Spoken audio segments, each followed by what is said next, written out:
இன்றைக்கு சகோதர சகோதரிகளே பிரண்டை துவையல் எப்படி அரைக்கிறதுன்னு பார்க்க போகிறோம். இந்தமாரி கொழுந்து பிரண்டையாக பார்த்து பிரிச்சுக்கிங்க. அதை பிரிச்சுக்கிட்டு ஒரு தேவையான அளவு பிரிச்சுக்கிட்டிங்கன்னா இந்த பிரண்டைலாம் என்ன பயனுன்னாக்கா மூட்டு வலி, எலும்பு தேய்மானம், நரம்பு சம்மந்தப்பட்ட பிரச்சனை, செரிமான பிரச்சனை, ஞாபக சக்தி போன்ற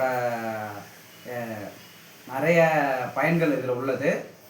மெயினாக கை கால் வலி, மூட்டு வலி, எலும்பு வலி, நரம்பு சம்மந்தமான பிரச்சனை, ஞாபக சக்தி அதிகமாக கிடைக்கின்ற சாப்பிட்றதுனால இதை எப்படி க்ளீன் பண்ணுறதுன்னு பார்ப்போம். இப்போ உங்களுக்கு சாம்பிள் எதுன்ற இந்த கொழுந்து பிரண்டையை பிரித்து இந்த பக்கமும் இப்படியும் நார் உரிச்சிங்கன்னா இந்த மாதிரி வந்துடும். நார் மட்டும் எடுத்துடணும். அதில் இருக்கிற அந்த நாரை எடுத்துட்டிங்கனாக்கா இந்த மாதிரி ஷேப் வந்துடும். அதுமாரி எல்லாத்தையும் க்ளீன் பண்ணுறோம். இப்போ இந்த மாதிரி க்ளீன் பண்ணி வச்சுங்க. ஹோல்டு பண்ணி இந்த மாதிரி க்ளீன் பண்ணிக்கோங்க. க்ளீன் பண்ணிவிட்டு இந்த அளவு தேவையான அளவு க்ளீன் பண்ணி வச்சுருக்கேன். அது கூட 3 தக்காளி சின்ன சைஸாக, பெரிய சைஸாக இருந்தால் 2 வச்சுக்கோங்க. அது வந்து எக்ஸ்ட்ரா சுவைக்காக. ஒரு வெங்காயம், அதுவும் சுவைக்காண்டி தான். ஒரு பெரிய பூண்டு ஒன்று உரித்து வச்சுருக்கேன். நல்லா பூண்டு அதிகமாக சேர்க்கணும், அப்போ தான் நல்லாயிருக்கும். ஒரு பூண்டு பெருசாக உரித்து வச்சுருக்கேன். காரத்துக்காண்டி நான் 4 பச்சை மிளகாய் எடுத்துருக்கேன். உங்களுக்கு எக்ஸ்ட்ரா காரம் தேவைன்னா எக்ஸ்ட்ரா ஆட் பண்ணலாம், ஆனால் எடுத்துக்குங்க. அதுக்கப்புறம் வேர்க்கடலை கொஞ்சம் எடுத்து வச்சுருக்கேன். உங்களுக்கு தேவையான அளவு. குழந்தைங்களாம் சாப்பிட்ணுன்னாக்கா இந்த வேர்க்கடலை ஆட் பண்ணோம்னா குழந்தைங்க விருப்பமாக சாப்பிடுவாங்க. இல்லைனாக்கா பயப்படுவாங்க ஒரு சில பேர். அந்த பயம் இல்லாமல் சாப்பிட்றதுக்காக வேர்க்கடலை சட்னின்னு இது பண்ணுறோம்.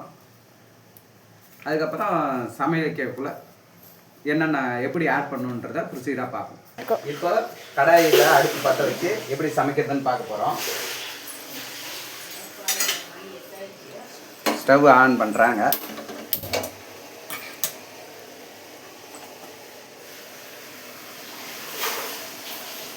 கடாயில் எண்ணெய் ஊற்றிக்கிறேன். எண்ணெய் அளவு கம்மியாக வைங்க, அப்போ தான் உங்களுக்கு நல்லாயிருக்கும். உங்களுக்கு தேவையான அளவு எண்ணெய் ஊற்றிங்க. நான் வந்து கொஞ்சமாக ஒரு 50 எண்ணெய்க்கு கம்மியாகவே ஊற்றிருக்கேன். அதுக்கு முன்னாடி நமக்கு இங்கே எண்ணெய் நல்லா காயிட்டோம்.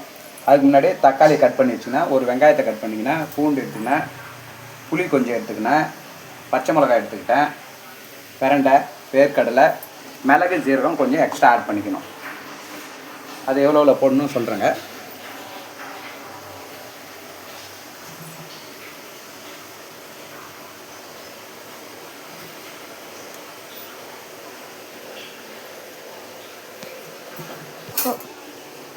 கடுகு போடுறோங்க. நல்லா பொரியட்டும். கடுகு போட்டோடனே வேர்க்கடலை இருக்குது எங்கள் வீட்டில். இப்போது இந்த வேர்க்கடலை எண்ணெயிலே போடுறோம். அப்போ தான் குழந்தைங்க வேர்க்கடலையாக போடுறோம். எண்ணெயிலே போட்டு வறுத்திங்கனாக்கா இன்னும் கூடுதலாக சுவையாக இருக்கும்.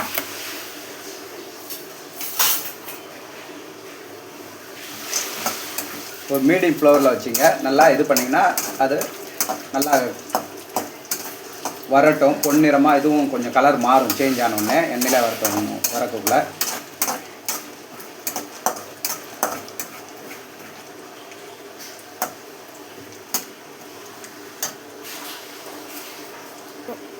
இப்போ கொஞ்சம் வந்துட்டு நான் ஒரு 2 கைப்பிடி அளவு வேர்க்கடலை சேர்த்துருக்கேன்.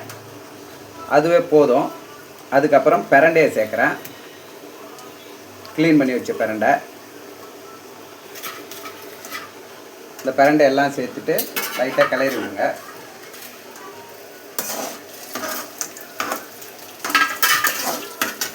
பிரண்டையை சேர்த்துட்டு இதுவும் அது கூடலே அந்த எண்ணெயிலே வதக்கணும். நல்லா வதங்கணும். அது கலர் சேஞ்ச் ஆகும். இப்போ பச்சை பசேர்னு இருக்குது, கலர் சேஞ்ச் ஆகும். நம்ம கொழுந்து பிரண்டையாக தான் எடுத்துக்கணும்.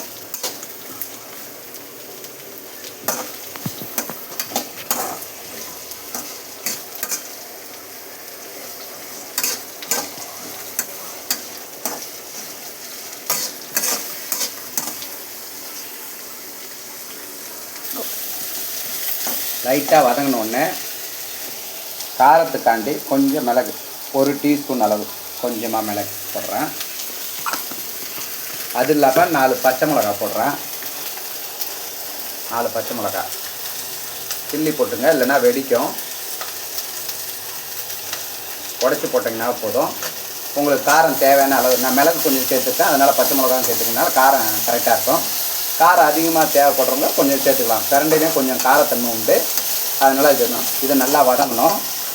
அது வதங்கினே இருக்கக்குள்ளேயே பூண்டு, ஒரு பல்லு பூண்டு போடணும். ஒரு பெரிய பூண்டு உரிச்சிருக்கேன், அந்த ஒரு பூண்டை முழுசாக போடுறேன். இதுலேயும் கொஞ்சம் காரத்தன்மை உண்டு, அதனால் காரம் நான் கம்மியாகவே வச்சுருக்கேன். அப்போ தான் குழந்தைங்களாம் நல்லா சாப்பிடுவாங்க. நல்லா வதக்கணுங்க.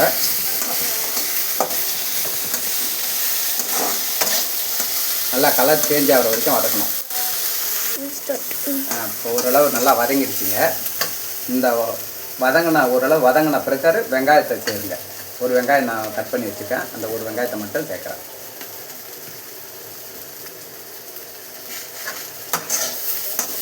இது வதங்கவும், அது வதங்கிறதுக்கு எல்லாத்துக்கும் இன்னும் நார்மலாக கரெக்டாகிடும். வெங்காயம் நல்லா வதங்கின பிறகு தக்காளி ஆட் பண்ணலாங்க. நான் இப்போ கொஞ்சம் ஃபுல்லாகவே வச்சுருக்கேன் ஸ்டவ்வை, அதாவது சின்ன இதில் ஃபுல்லாக வச்சுருக்கேன். தக்காளி ஆட் பண்ணிட்டோம். தக்காளியும் நல்லா வதங்கிட்டோம். அது வரைக்கும் இருக்கும். கூடவே ஒரு பெரிய நெல்லிக்காயில் ஒரு 3/4 அளவு வர அளவு புளியை போட்டுங்க. புளியும் போட்டு கூடவே வதக்கினீங்கன்னாக்கா அது நல்லா வதங்கும். அரைக்கிறதுக்கு நல்லா மஞ்சிடுங்க. இப்போ தக்காளி வதங்கிடுச்சு, பச்சை வாசனை போனால் போதும். இப்போ ஸ்டவ்வை ஆஃப் பண்ணிடுறேங்க. கொஞ்சம் நேரம் ஆறட்டும். ஆற முடிஞ்சோடனே அரைச்சிக்கலாம். நல்லா ஆறிடுச்சிங்க. இப்போ நான் மிக்சியில் போட்டுட்டேன். இப்போ அரைக்க போகிறேன். உப்பு கல் உப்பு எடுத்துக்கினாங்க. ஏற்கனவே கொஞ்சம் நான் போட்டிருக்கேன், இப்போ கொஞ்சம் உப்பு சேர்த்துக்கிறேங்க. மிக்சியில் அரைக்க போகிறேங்க.